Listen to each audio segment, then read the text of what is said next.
Welcome to the world of making fake Pokemon, aspiring artists. I'm Substitube, and in this tutorial, I'll be going over my own process of making fakes. Fake creation can be a rewarding activity for just about any fan. By watching this video, hopefully you will find some new tips and tricks to use. Before getting started, we should go over what a Fakemon is. What is a Fakemon? For as long as the franchise has been around, fans have taken it upon themselves to make fake Pokemon of their own. The act of creating these fake Pokemon, or Fakemon for short, Fakemon,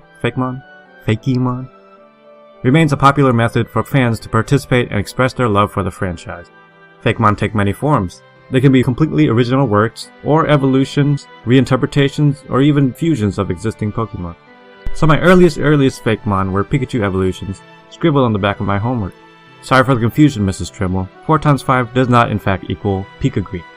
With this basic understanding under our belt, we move on to the next step in design. Brainstorm. Time to put that beautiful blob you call brain to use. While you may be tempted to put pen to paper and start doodling right away, having strong initial concept for guidance can help you along your creative journey. There's really no wrong way to go about brainstorming, as inspiration can come from anywhere. I tend to start by asking myself a series of questions like, why am I creating this Pokemon? What do I need it to do? What is it based on? Questions like these can help you reach the starting point in developing your core concept. What? You want more specifics? Well, okay, eager McBeedoof, but be warned, you asked for it. Is your Pokemon based on an animal? Humanoid? Inanimate object? Abstract concept? Folklore? Legend? Pop culture character? Is it a soon-to-be revealed Pokemon? Is it a spin-off of existing Pokemon? Fusion? Evolution? Evolution? What type combination does it have? Will it exhibit the features of this typing? Are you looking for a competitive set that works in a specific way? Does it pair with a specific ability? Are you looking for a certain body shape? Slim, bulky, quadruped, petite and stubby, 2 heads, 1 eye and a gimpy wing? Is there a specific role or function you want this Pokemon to have? This can be in terms of battle, like physical attacker, defensive wall, special, tank, whatever, or some in-game role like early route encounter, fishing encounter, roadblock, etc. How does it interact with its environment? How does it attack? How does it use its limbs? Does it have an exaggerated feature? What kind of temperament does it have? Jolly, cute, timid, raging, mischievous? The more ideas you come up with, the more unique your design will turn out. Feel free to pause this video and give this step some extra thought. When all else fails and you've reached the wall, try the nifty website Phoenix Dex for ideas. The list of ideas they provide is pretty comprehensive and is there for your benefit, so use it. For the sake of examples, let's say that my brainstorming process yielded the following concept. A grass starter that's grass and rock type, based on a rabbit with shears. With your initial concept captured, your Pokemon to be takes shape. Prepare your work environment. To help facilitate the remainder of the design process, there are certain tools you can use to get you in the right mindset. In other words, you want to get yourself in the mood for drawing.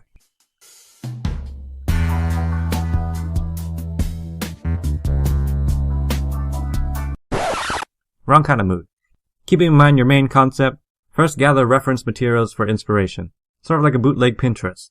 The idea is to absorb as much as you can through osmosis while drawing. I prefer to collect relevant screenshots, official art, sprites, etc. on a Word doc and have them in plain sight as a draw.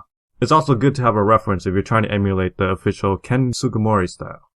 Next, let's get some background noise going. An official Pokemon soundtrack or an episode from the anime do wonders in getting the creative juices flowing. Here's how mine turned out. Gather what you need to draw, a tablet, pencil, paper, whatever, and let's do what you came to do, make a Pokemon. Sketches. The time has come to make your ideas a reality. Through the simple act of sketching, no longer will your dreams remain dreams, my friend. Sketching provides a quick way for you to draft your final design with low levels of commitment. Why not go straight to the final product, you ask? Well, the more detail and time you put into your early sketches, the harder it is to make changes over time. When sketching, the following guidelines should be considered. Keep your sketches lo-fi and simple, black and white usually works best, make your sketches quickly, make more than one sketch of your idea, make annotations of important details, and don't erase your sketches. Now when making my sketches, I prefer to start with the eyes. They say eyes are the windows to the soul after all. More often than not, they are what give Pokemon their signature look and determine what kind of personality your Pokemon will have. I then draw the head and rough silhouette of the body. By now you should probably have an idea of what body type you want. If it's a cutesy Pokemon, it'll probably have softer features and a smaller body. Legendary, you can go all out, I guess. Make it a gigantic monster.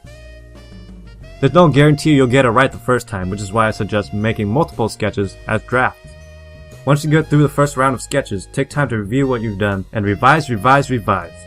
Make more drafts if necessary. Get feedback on what you've done so far, and make any final changes before you go on to making the finished art piece. As you can see, this design went through several changes before even reaching a satisfactory state. Shading and line work aren't as important as preserving the idea. Do's and don'ts of making Fakemon. Don't visually overcomplicate. Do simplify. There is such a thing as overdesign, folks. Sometimes less is more. Across the board, even the most complex Pokemon designs have a common thread of simplicity. Pokemon have just enough visual details to identify them by appearance, color, and silhouette, but also to make them easy enough for kids to draw and for game designers to fit into a small sprite. Finer details such as individual scales, hairs, and feathers are typically left out or combined into a more solid and smoother surface. The goal here is to prevent visual clutter, so keep the level of visual detail, color palette choices, and features manageably low. You don't want to go into this making a Pokemon and come out with a Samudramon or something. Speaking of which, the Pokemon design philosophy is almost the exact opposite of something like Digimon, which veers towards the everything, put in everything, so help me God way of thinking. If you find yourself asking, how many machine guns do I need to add to my Pokemon's jetpack? You've probably gone too far. Don't make your interpretations too literal. Do abstract and stylize. A common, well, I wouldn't exactly say a mistake, but a habit of beginning Fakemon artists is to take a very literal interpretation of their concept and simply stick anime eyes on it. Add a leaf or a tuft of flame for good measure because, you know, types and stuff. Peek-a-green. If your goal is to emulate the quote-unquote Pokemon art style, you'll have to come to the understanding that Pokemon aren't just animals, objects, or humanoids with very few elements thrown in. They are abstract and stylized, meaning that they take only the essential features of whatever they're based on and transform it into something more cartoony and Pokemon-esque. To break from this habit, break your base concept down to its most identifiable features and go from there. Let's take a look at Rattata, for example. Just a rat, right? Wrong. This is just a rat. Pretty gross, huh? Know how Rattata keeps the most important features of what makes a rat, like rodential teeth and whiskers, but also makes some stylistic changes like proportions, the white underbelly, the purple color, tail. Overall, it's a lot cuter than an actual rat. Again, break down to basics, build it up. Don't choose an obvious concept. Do dig deeper. Another common habit is to choose a very common concept and do very little with it. If I ask you, for instance, to make a kangaroo Fakemon, your first instinct may be to make a fighting type kangaroo with boxing gloves. There's nothing wrong with that, but once you get your design out into the Fakemon community, you may find that hundreds of other Fakemon artists probably went with that same idea too. To keep your Fakemon from being too generic, take some extra time to do research and include unique elements. Dig deeper than just surface level observation. Be better than basic and make your fake stand out. Same applies for this video's example of a grass rabbit. Hopefully my gardening shear idea in Thorntail will suffice. Don't make evolutions that barely change. Do let them evolve. There's always the temptation of making an evolution just a slightly bigger and tougher version of the last. This is a pitfall that you as an artist want to avoid. Take a look at often criticized Pokemon like Magnemite, Klinklang, Poliwag, and Vanilla. You do not want to get the same criticism of your evolution being slightly bigger or just gaining another head. Don't get me wrong, it's important to try and preserve a Fakemon's core features throughout its evolutionary line, but sometimes you just gotta let your Pokemon's design evolve along with it. In evolution, a Pokemon's colors, eyes, and proportions, personality, type, and species, and even their entire concept can change. This can be easily seen in bizarre evolutions like Remoraid to Octillery or Magikarp to Gyarados. But for more subtle evolutions, the idea still holds true. Don't take feedback personally. Do use whatever feedback you can.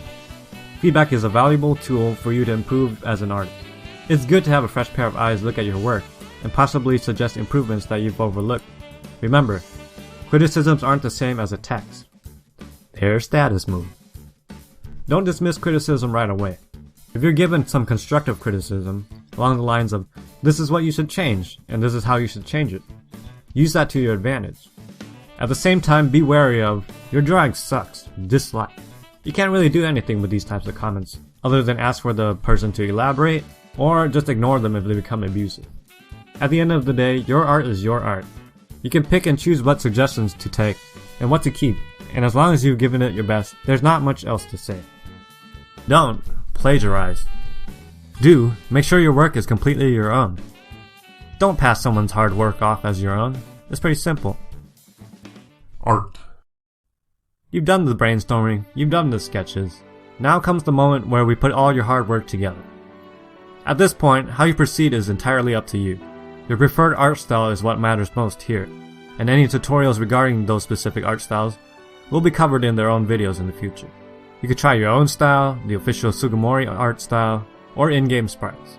I felt like they should have their own tutorial vids, so stay tuned. As a general rule of thumb, keep your lines smooth and clean, use a simple color palette, and refer to your sketches. I chose to do my fake in the classic official art style. Finishing touches. Now for the finishing touches. Touch. Having a name is obviously important. You probably came up with one in one of the earlier lessons. Usually, the names are misspellings of an actual word, a combination of two or more words, a pun, or just a plain actual word. I'd advise against the last one. Make sure it looks good on paper and is easy to pronounce and spell, and also make sure it's not already taken. The name I chose was Hair Razor, a combination of hair as in the animal, razor as in the blade, hair razor as in something thrilling or exciting, and air razor, which is because bunnies make a lot of babies, you know. The rest of these details are completely optional, but definitely make your Fakemon more complete. Category, dex entries, egg cycle catch rate, hatch rate, EV yield, height, weight, footprint, abilities, habitat, biology, stats, evolutionary methods, level up moves, TM lists, egg moves, wild held items, egg groups, etc. Publish. Aspiring artist, I couldn't be more proud of you. You've designed your own Fakemon, drawn it, and now you have the extra details wrapped up. All that's left to do is present it. You can always keep your Fakemon to yourself, but part of the fun is to share your ideas. Fakemon forums, wiki pages, Tumblr, all good places to publish. Probably the best place to post your work is DeviantArt. Of all their fandoms, the Fakemon one is generally the more supportive and wholesome one. Keyword is wholesome. If you see anything remotely suggestive, just get out of there. Click away, exit, block, shield your eyes. Personally, this is where I go to get feedback on my Fakemon and take a look at other people's Fakemon too. Conclusion. Well, that about does it, folks. You've learned what a Fakemon is. You learned how to brainstorm a concept and set up a drawing environment. You've learned the value of sketching and general do's and don'ts. And finally, you fully realized your idea and received feedback. Hope that this helped you in some way. If you found this guide useful, leave a like, or maybe share it with another Fakemon artist out there. This is my very first video, so if you have any suggestions or feedback, leave me a comment down below. If you want to see more videos like the one you just saw, become a subscriber. I'm working on that one. Substitube. Yeah.